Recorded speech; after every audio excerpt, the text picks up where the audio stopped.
तुम्हारे आप प्रत्येक आज में वीडियो बनाता हूँ अभी छत पर वीडियो बना रहा हूँ ठीक है। तो आपके बीच में जैसे दौलत के आगे उकार ना लो गाना हम लोगों के बीच में गाए हुए चलिए गाना का मजा नहीं क्यों ना गाना गाए चल सुन दौलत के आगे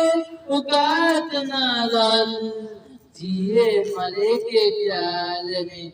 बात ना लाल दौलत के आगे औकात ना लाल जिए मरे के वादा कोई बात ना लाल प्यारा चीज हो गरीब के हो प्यारा चीज हो गरीब के हो प्यार ना बिगाड़ा प्यार ना बिगाड़ा प्यार बहुत किया क्यों प्यार हो कब झुके ना हो जिए मरे का वादा जिए कल कोई बात ना लल जिए मरे के वादा जिए कभी कर कोई बात ना लल दौलत किया के तारा औकात ना लल जिए मरे के वादा जिए कल कोई बात ना लल दौलत क्या के औकात ना लल दिलवा तुले में तोरा तुमको मोना लागेला गिरद के दिलवा तुले लू कब खुद ना रहे जा गिरद के दिलवा तुलो कब खुद ना दौलत क्या के तारा औकात ना लल देखिए कलहान